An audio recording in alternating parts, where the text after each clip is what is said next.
Hello, my name is Ethan Hansa, and I'll be presenting to you the beginning of Chapter 8 in the textbook Interpersonal Messages, entitled Principles of Conversation. Now, being conversationalist is not a very difficult thing to do. You probably do it on a daily basis, but it hasn't always been as it is today. In a Mental Floss article entitled How to Converse Properly, 18 Tips on Proper Etiquette, it explains that in the 1800s, the entire possibility of conversation was so much different. For instance, one of the tips it gives is that a man should never ask a woman anything, ever. That was the entire rule. No women, no questions. That's how it worked. Fortunately, that's not how it is anymore. Today, in conversation, it is a developmental process where both parties are equal. They're equally presenting ideas to each other and not being, sexist. Now, the first stage of this developmental process is the opening. You do it every time you answer a phone or even speak to someone. It's a hello, a handshake, a how you doing? How's the station wagon, Steve? Something like that. Either way, it's an opening to the entire conversation. The next step is the feed forward. Feed forward is you're telling them exactly what you're going to talk about. An intro being like, oh hey, did you hear about that scandal that Tom Brady was involved in, that he deflated some footballs in a game a couple years back? Did you hear about that? Then you can move on to the middle, the business or the meat of the conversation, what you actually mean to talk about, and the purpose of what you're even saying.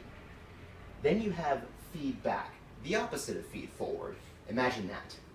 But what it is you're recapping what has been said in order to communicate your point.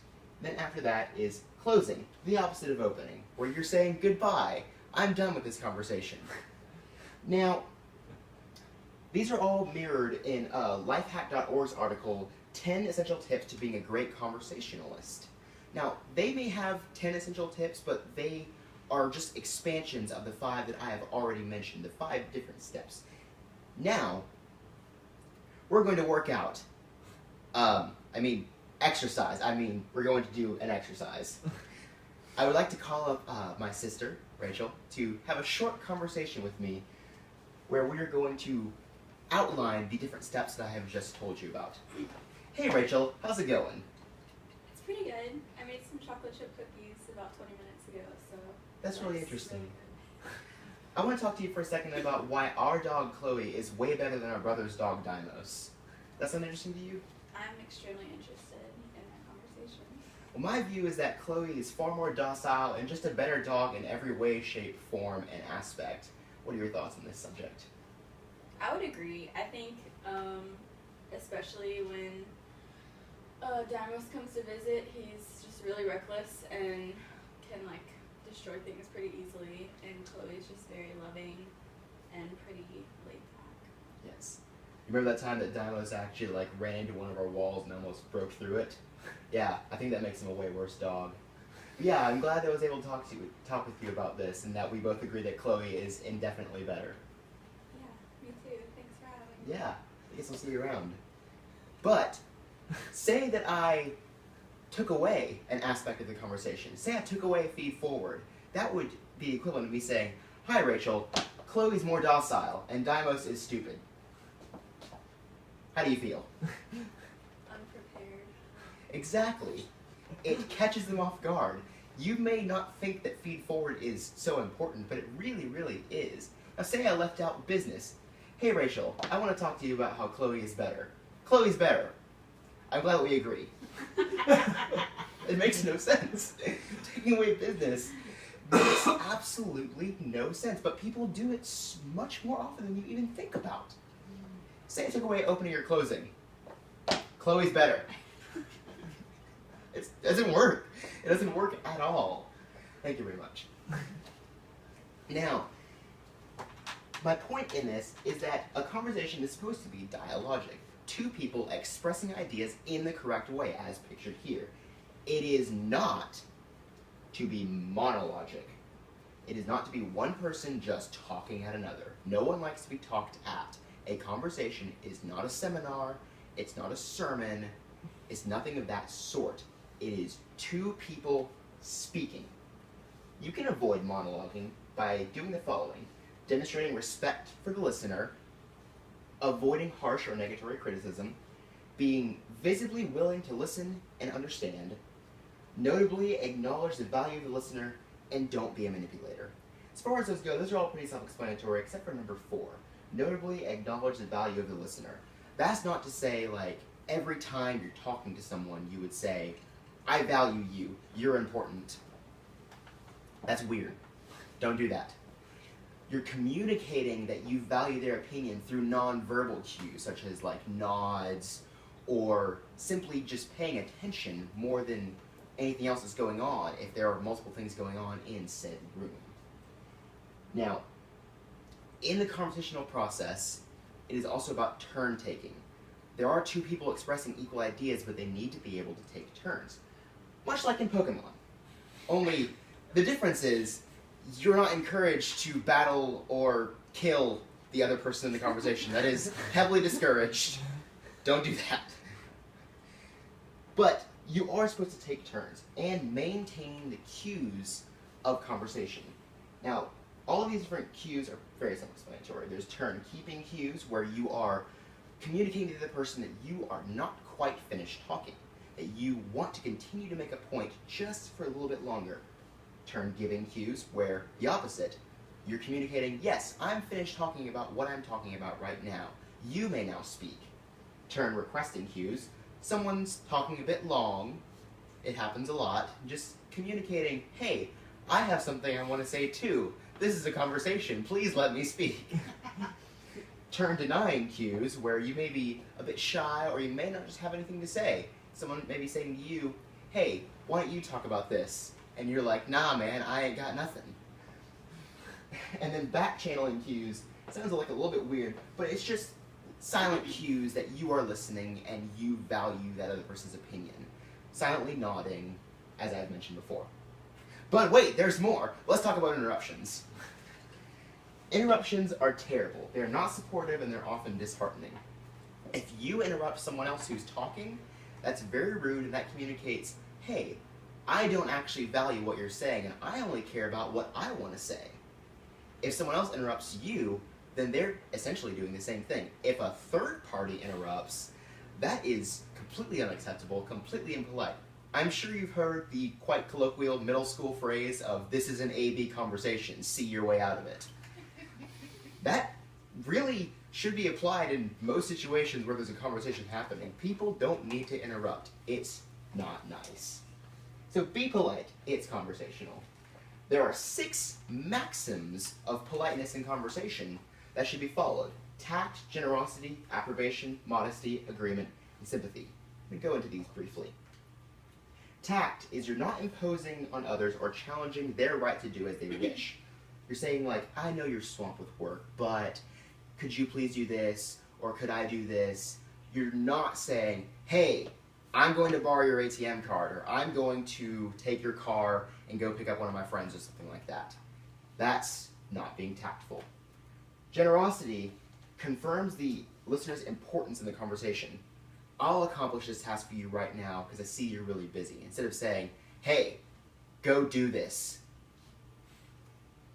Approbation is compliments or praises. I really enjoy what you said. I really think that you have a valuable opinion on this. Not saying, hey, your choices have been kind of sucky recently and you're really not good at talking. That would be a terrible thing to say. Modesty minimizes the compliments and praises that you might get. Like, thanks, I couldn't have done it without you. Probably what I would say to each of you for joining me in this audience. Agreement is the affirmation of someone's choices. That choice you made was really nice. It complements the other choices that have been made. Instead of saying, hey, how can you possibly make that choice because it's obviously the worst choice in the world. That is a horrible thing to say. And then sympathy, being understanding. I'm sorry this is happening to you, instead of being like, yeah, you deserve this. A wonderful example of someone who is not any of these is the fictional character Jacques Schnee from the TV show Ruby.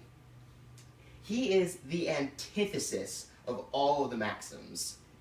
No matter anytime you ever see him. Specifically, in Season 4, Episodes 6 and 7. He speaks about many different things, and at one point he is talking to a large group. He tunes out for a moment to speak to a servant, comes back and says, "Oh, I'm sorry I tuned out, but it sounds like I'm still a good guy." Jerk. Then in Episode 7, he's talking to his daughter who is requesting to go live with her mother instead of him, and he says, "Young lady, I don't give a crap about what you want." He is a horrible person. Don't be like him. Also, don't be like these people. The detour taker, the monologist, the complainer, the moralist, the inactive responder, the storyteller, the egotist, the thought completer, the self-discloser, or the advisor. Now, don't get me wrong. I am not saying that you can't be a moral person. I'm not saying you can't tell stories, and I'm not saying you can't give advice. What they're just saying is, with the moralist is someone who is constantly judging everybody and everything based on their own moral compass. And that's not fair, because you don't know what people's intentions are. Then the storyteller is not someone who just tells a couple stories. It's someone who only tells stories. They never, ever, ever stop. And it gets really, really stale. Then the advisor, I'm not saying you can't give advice. The advisor is someone who is constantly giving advice even if no one asked for it. No one wants to hear about how to do something they didn't ask how to do. It's pretty self-explanatory. So, if you really think about it, everything that I've said in this entirety really just boils down to the golden rule. Just do unto others as you would have them do unto you, as exemplified in Matthew 7:12. So really, every single part of conversation is two people expressing equal ideas on an equal ground, being completely equal, whether it's through the maxims of whatever, whether it's through the different processes and the beginnings, whether it's through the conversations about dogs. Whatever the case, it is an expression of equal ideas. This is all outlined in the textbook from which this excerpt was taken. And I would encourage you to make sure that whatever you're doing in every conversation you're having, to exemplify each of these traits. Look for them. Don't just be like, "Oh, I know how to talk. I've been talking since I was like," how old am I? Either way, actually take into account what you will say, how you will honor the other person, how you will respect them, and not just caring about what you want to say. Practice, as my father once told me, in a conversation, you're going to say hi, tell him what you're going to tell him what you told him, say bye, but be respectful throughout. Because without that, then you just wind up being a monologist. You wind up just talking at someone, and they feel like their ideas don't mean anything. They feel like you don't actually care about anything they could possibly say. And that may be true, that may be not true. If it's not true, you don't want them to think that. If it is true, you don't want them to think that. Either way, the entire process of conversation is based around equality. At the very beginning, I mentioned that conversation used to be, don't ask a woman anything ever. That was definitely not equality. If you anything in recent news, that's not equality. So, you need to make sure, for one, that you ask people questions. I suppose ask women questions. But also just, don't be a jerk. As far as the golden rule goes, just treat others the way you want to be treated. Talk to others the way you would want others to talk to you. Listen to others the way you'd want them to listen to you. Use those maxims that I talked about. Use the different things of conversation. Don't leave out feedback or feed forward, because then you'll end up yelling at your sister. Thank you very much.